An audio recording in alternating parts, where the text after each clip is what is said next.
Mm. Woo! It's time to wine!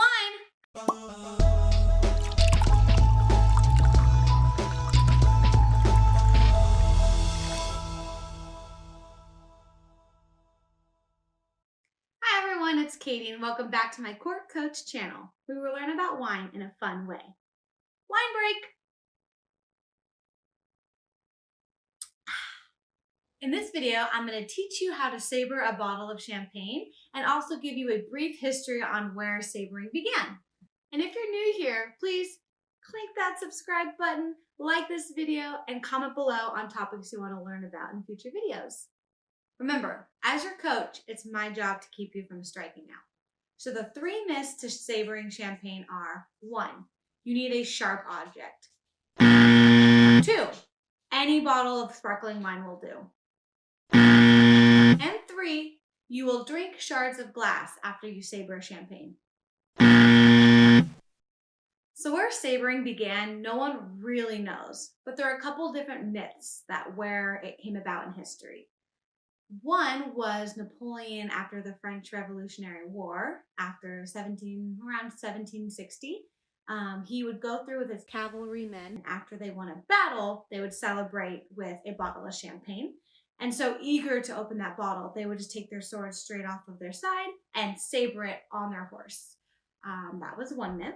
Another myth is Napoleon had nothing really to do with it, and it was just all cavalrymen after a certain battle would just be so impatient to open that bottle of champagne to celebrate. So they would saber it with their swords as well. So with Napoleon, without Napoleon, no one really knows. So the third myth is Madame Clicquot, which you have seen as Veuve Clicquot in that beautiful orange champagne label. She was a widow around 27 years old, and she took over that champagne house. And when the cavalrymen and everyone after battle would ride through or by her house or her champagne house, they would saber and toast to her to kind of impress her or send a romantic toast. So there's not a whole lot on where the saber originated, but those are a couple myths or legends that are floating around in the wine industry. Now I want to talk about what you need for sabering and really just give you confidence, because it is so easy. I've taught people who have never even opened a wine bottle to saber. You really only need a couple main ingredients, and you need a couple different techniques. The first technique is the most important, and you need a bottle that is very, very cold. If you have even a slightly warm bottle, it will explode on impact of the saber.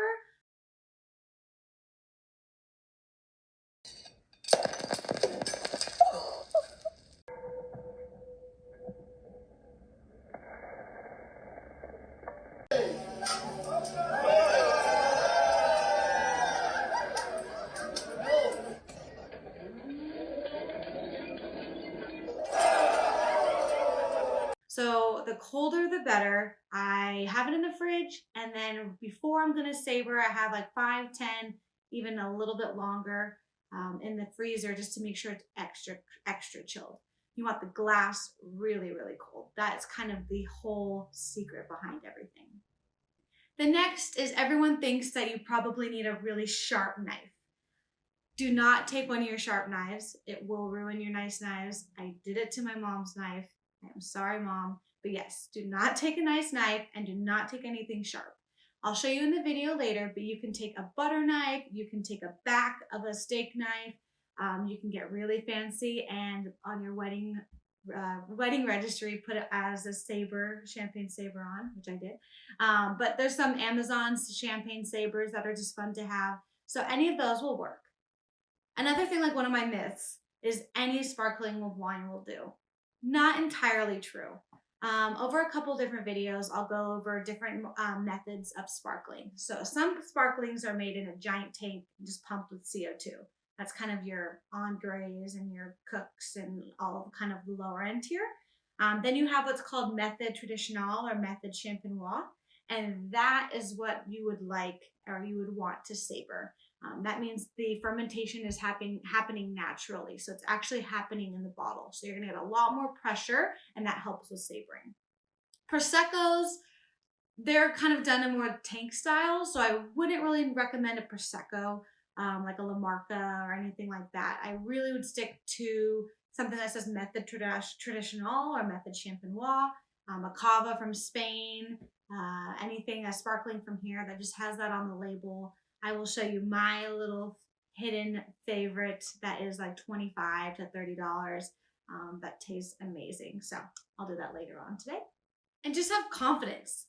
You can do it. Trust in you.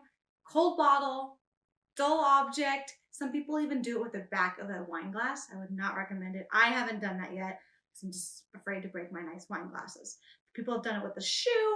It's all about the pressure and the temperature, and when it hits the lip, I'll show you, it'll hit the lip, and that's what causes the breakage and the cork to fly.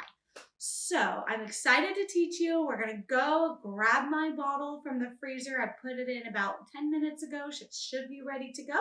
And I'm gonna teach you from start to finish how to do this. You got this. Saber it up. Remember, I told the first main thing you need is a really cold bottle. So I put this wine in the freezer after it was already refrigerated for about 5 to 10 minutes. And this is my wonderful go-to sparkling, Roederer Estate. There's so many other sparklings that are a little more local or small produced. But this one's one you can find in most grocery stores. It's the best bang for your buck, I believe. It has a little toastiness, a nice yeastiness, and it is a estate bottled sparkling. And yeah, let's go savor it. All right, so I grabbed this from the freezer. I went outside. I checked online and made sure this was traditional, Method Traditional. So then you take off this foil and take it all the way up. And you want to take it down all the way past the neck. Then you want to hold your thumb over the cork, because sometimes it has a mind of its own and it will release automatically, and that's not good. So hold the bottle, hold the cork. Then what you want to do is take the punt of the wine. I usually put my finger here, or you can kind of grab right here. That's fine too. You just want to make sure you're avoiding where you're going to saber. Then you grab your saber. This is my awesome saber. Get it on Amazon or anywhere else. All right. Hold it at a 45-degree angle. And what you're going to do is start with this neck. You're going to go right down the neck and go straight through the lip and through the cork. So start here, go down the neck, go straight. Enough force, but not too much force. And then think of something to toast, like having a new channel called Cork Coach. And then that is how you savor. So go find that cork. It will have that nice little glass lip attached to it. And what do I do with these? I write the date on it, write if you're celebrating a memory or anything like that, and keep it, because it's a great memory to have. Look, really cool. And we just savored. That's it.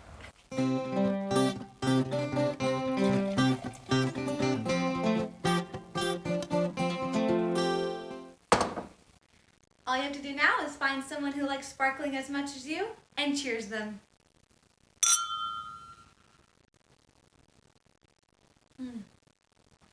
Yum. How much fun was that? So now you can do it. Grab your saber or your butter knife or a back of one of your sharp knives. Grab a cold bottle of sparkling and get out there and saber.